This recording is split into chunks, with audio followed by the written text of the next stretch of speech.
So we've been in this business 50 years, and that's a long time, we realize. I don't really know where the time has gone. I know that sounds pretty corny. We have been having fun, and it's true, and that's, I suspect, why we're still in it. Once my wife was asked by, Carolyn was asked by somebody, what does your husband do? And she replied, he draws little pictures of boats. It sort of sounds like adult daycare, doesn't it? But that's true too. That's just what we do. We draw little pictures of boats and eventually they get built. And a lot has changed in the design business in the last 50 years. I thought about that a little bit. You know, when we started out, we had things like slide rules. What's that? Does anybody remember? Our youngest, newest member of our design team, I think, had no clue what a slide rule was. And we had drafting tables and T-squares and French curves and ducks and splines and mechanical pencils, and we had calculators that were as big as a typewriter. What's a typewriter, right? And you know, and now we have computers and 2D CAD and 3D and CFD and FEA. I know some people there know what that is and use it. What's next, I wonder? I really do. Still, I take some comfort when I read about some leading designers in other fields like Robert Stern in architecture, or Giugiaro in automobiles, or Dieter Rams, who designs all the Braun appliances. He says, they say their favorite design tools are pencils. So, while I still use my favorite piece of software, and I had one here somewhere, Ticonderoga HB. And I still start many designs with a pencil on paper. But I know the future will bring amazing new tools to the design game in the next 50 years, that's for sure. And someday, when the skill is really lost to machines, those beautiful hand-drawing plans made by yacht designers like the people that work for Hunt and others will really be considered some valuable art. I'm really sure of that. Well, for Hunt, it was July 1966. Ray, right there with his wife, Barbara, was really flitting from project to project. He was very successful. He was at the top of his game. He had world championship sailboats, he had world championship powerboats, and he's the only designer that I know that ever did. The business was booming, the design commissions were coming in. He needed a real office to handle it all. John Decknatel, oh, where's John? John needs to come over here. John was drawing boats with Ray, and the two of them decided to have a partnership, and they incorporated in 1966. So 50 years later, here we are. The first office was just off Harvard Square. John went to Harvard. Then we moved down to, or they moved down to the Boston waterfront. We were there for 30 years. And 10 years ago, we moved to New Bedford. So how do you keep a business alive for 50 years? I thought about that a little bit. Number one, have a strong foundation. Kevin Falvey, Boating Magazine, called me a few weeks or a month ago, and he said, guess what? Boating Magazine editors have voted as the most significant development in boats in 60 years. I said, I don't know, what would that be? Well, he said fiberglass was number 2. So that's quite a tribute. And even after 50, 60 years, the DV hull is still the most practical solution to speed at sea. And we're very proud of that, needless to say.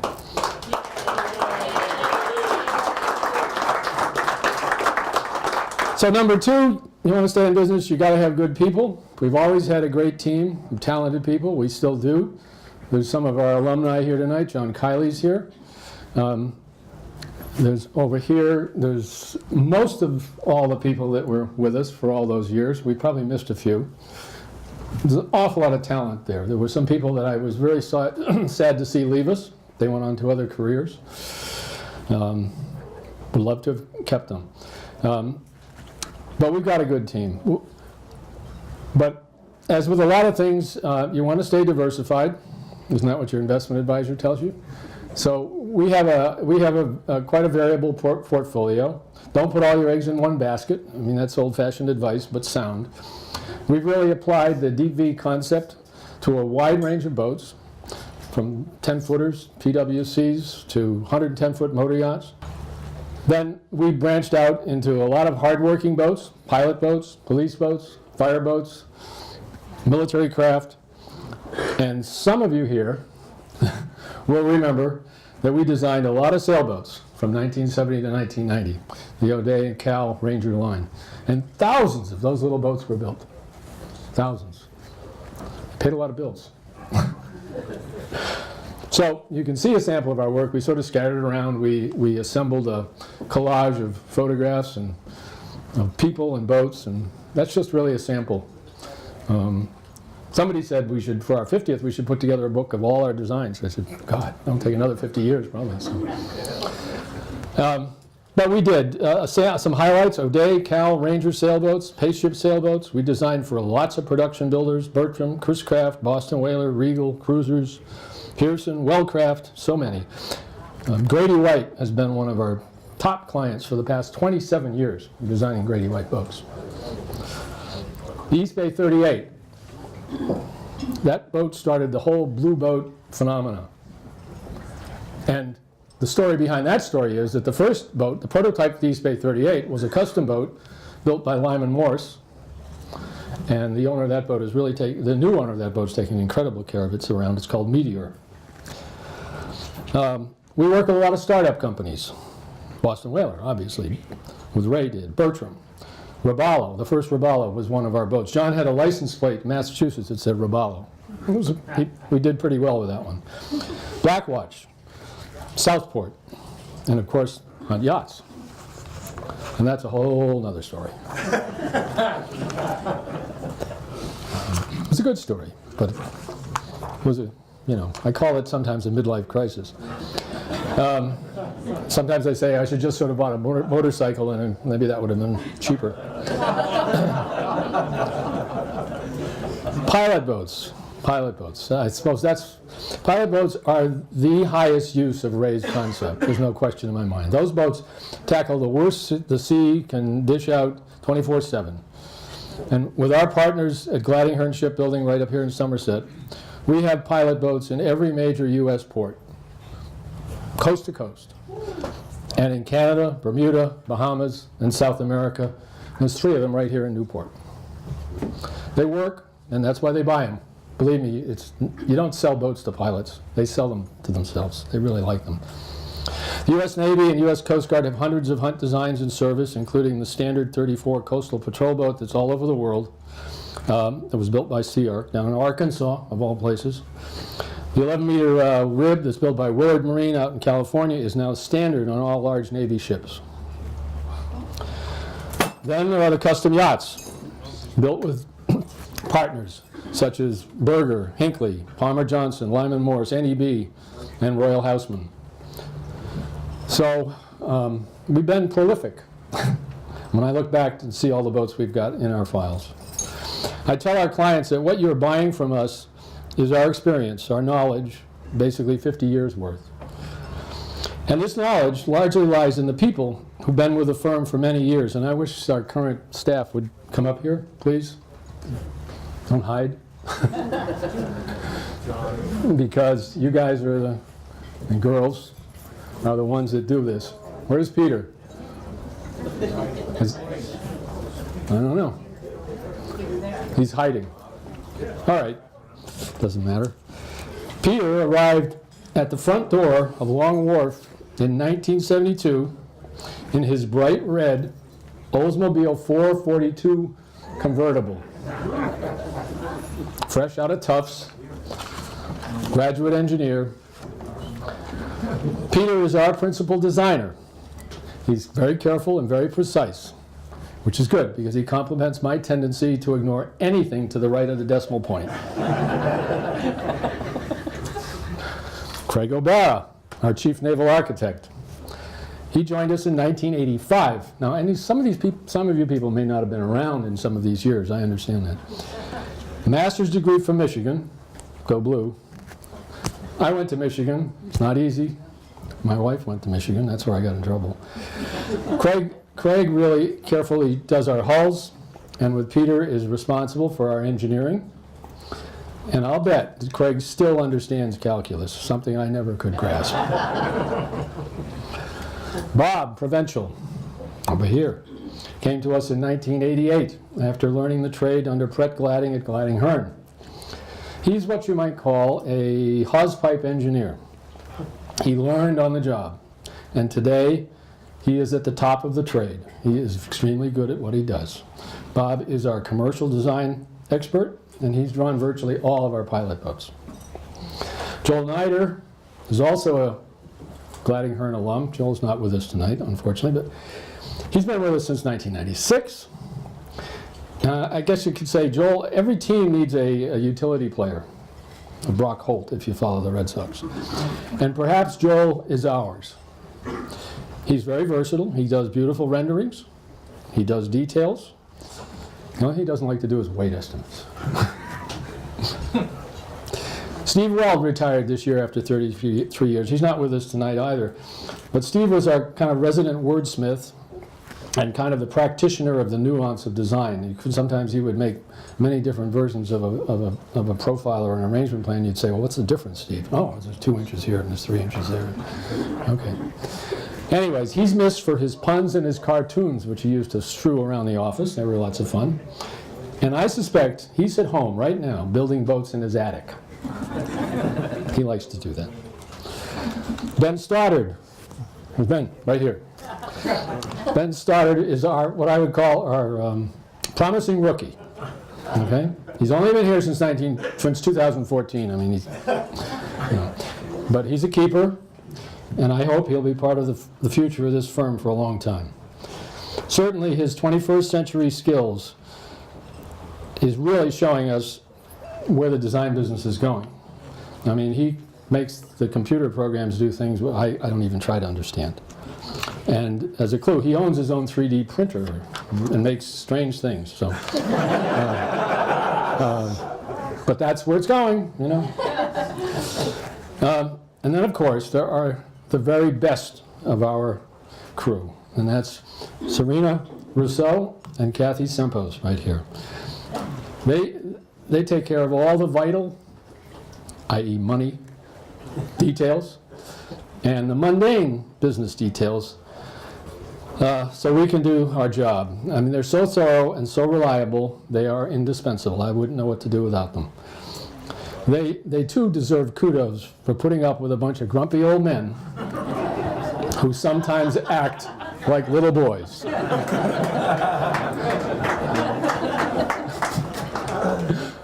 Yeah. A recent addition to our team is our man for business development, Eric Sorensen. Where's Eric? I don't know. He's probably out selling a boat. He knows everyone in the industry and is as forward and as outgoing as we are retiring and kind of reticent. He's coming over. There he is. Hey, how are you? How are you? Don't get up. Eric is the best small boat handler I have ever known. I remember when we launched the first Hunt 33, Eric was going to do a story on it for soundings. And it was late in the fall, and he came down, and we took the boat out, first one, and he said, "Can I handle this around the dock?" I said, "No, no." Okay, a little background. The Hunt 33 is a single screw boat with one rudder, and you know, it's not exactly a piece of cake, no joystick or anything like that. So Eric takes it in and out of the dock, and he puts it back this way, and he puts it this way, and he turns it around, spins around. He never touched the bow thruster. I was very impressed. He's very good. Do it now is his motto, or maybe damn the torpedoes. You can't slow Eric down, and he's going to do good things for us. Can I say one thing, interject one thing? What I tell clients is Hunt are geniuses and introverted, and I am neither. Thank you.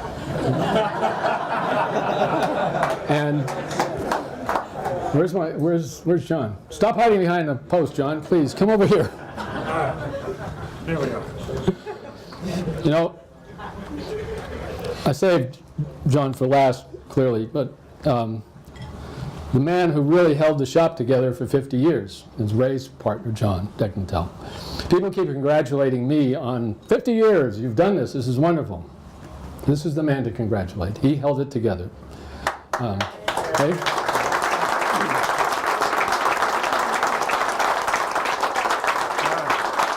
I mean, it's an old cliche, steady hand on the tiller and all that. It's so true. It really is. John retired a while ago, sort of. He comes by the office often, which I appreciate a lot. I inherited all his responsibilities, large and small.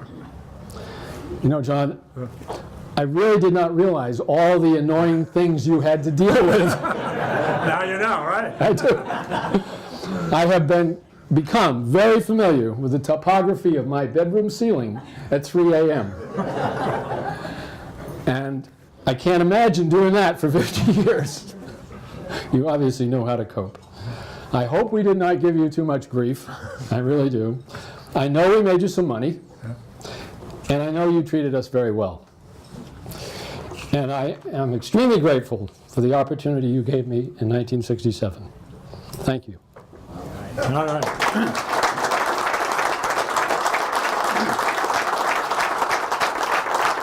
Okay. So by now, you probably have noticed this logo on the wall and on our shirts. Officially, we are C. Raymond Hunt Associates, Inc., but that is such a mouthful. Some time ago, we adopted Hunt Design as a sort of shorthand name. It tells us who we are and what we do. It's pretty good. So now, as part of our 50th celebration, turning the page, whatever, we are putting the Ray back in Hunt Design. And we will now go by our new DBA name, if you will, of Ray Hunt Design, and use Ray Hunt's, this was his original bougie that he used, and we're going to use that as our official logo.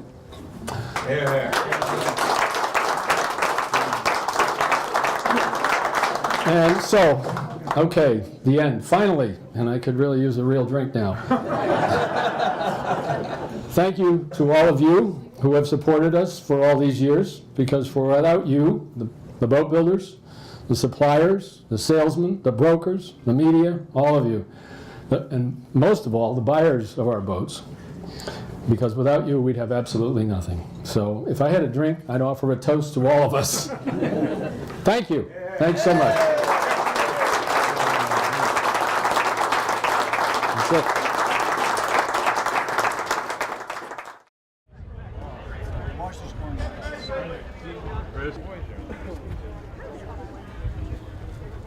Hunt's been integral to our business growth because we have built essentially a Hunt store in Maine that has allowed us to not only sell a boat to a customer, but then service, storage, maintenance, and we've developed a family, a network of loyal Hunt owners, and that has been one referral after another for not only sales but the service side of our business.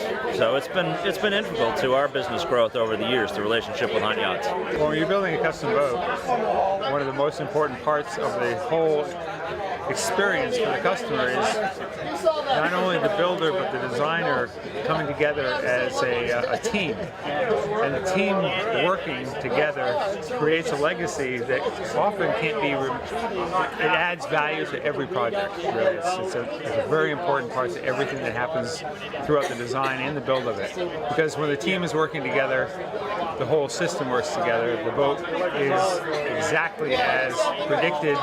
Everything happens the way it's supposed to happen. And the customer ends up with a fantastic product that they're super happy with for the rest of their lifetime. And a lot of times, those particular boats become legacy boats. They're handed down from generation to generation and become and a very important part of the family that creates them initially. I've been working with the Hunt people for over 40 years. Wynn's like my brother, really, to tell you the truth. We fight sometimes, we're friends sometimes, but we've been through all this together. And John and Wynn were my partners in Hunt Yachts, and together we built this company over 15 years with really just built off of relationships we had together, relationships we had with vendors, relationships we had with people in Taiwan. And about 3 years ago, we sold it to Hinckley Yachts, which in itself was a coup.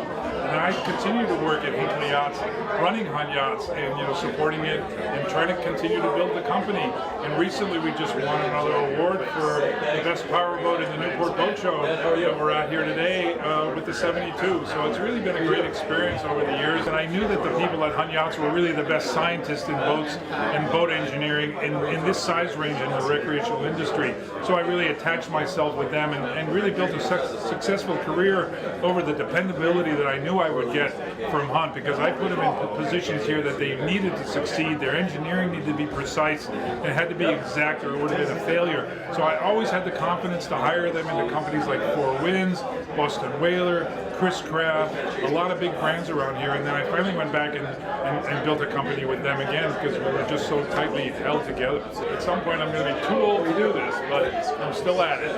I bought an East Bay 54, which is, of course, I bought it because it was a Hunt design, and did a major refit with Hunt designing it. We extended the hull by 3 feet, and we took a boat that was already, in my opinion, one of the best looking Downeaster style boats ever built, and it was already a great boat in every way, and made it even better.